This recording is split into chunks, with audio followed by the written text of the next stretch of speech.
Hey folks, back for the outro. Well, as you can see, I say back for the outro. Yet again, we're in different clothes. Oh, and before I showcase the progress of the picture, at least one of the people that do frequently watch these videos may recognise the individual showcased on my TV, because I'm in the middle of watching her video. What does it say? Well, I'm 9 minutes 3 seconds in. That individual, Cheryl, is talking about Stitch Maynia, which I'll actually discuss in a second myself. I'll finish watching that later. But if you are watching this, Cheryl, I'm enjoying it so far. Anyway, here's my progress. Not really much, but please note some of this progress was also while doing editing, and that is per usual. But I've managed to basically complete this horse. Okay, I've still got to finish off one of these lines, but pretty much completed it, because the only bit you see of these horses is the odd couple of squares down here, and like where you got gaps in the wall. You see part of their, I think it's their legs or something. But other than that, it's just, as per usual, continue the wall. Oh, and I finished the sheep. I've actually finished the main body of the sheep, and he's got his legs as well. So I've done that, and I've started working on there. So just that to go. So yeah, it's going well so far. Anyway, the little quick about Stitch Maynia. Fun fact. I first started watching Flosstube videos back in 2014, October to be exact, because there was actually a channel, at the time fiance, of a game reviewer that I watched.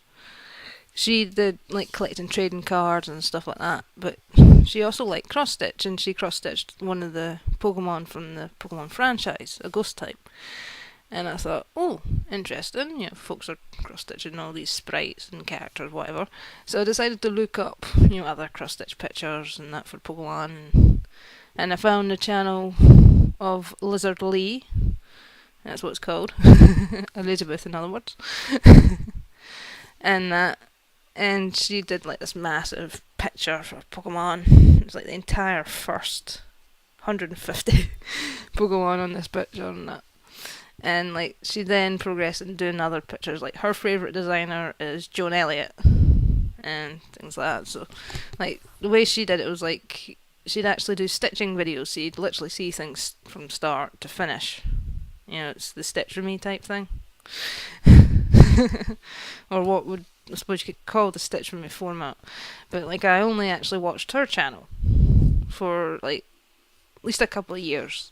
And then around early to mid 2016 she wasn't actually uploading as frequently because she had a job, and she was moving house I think around that time, so it was life.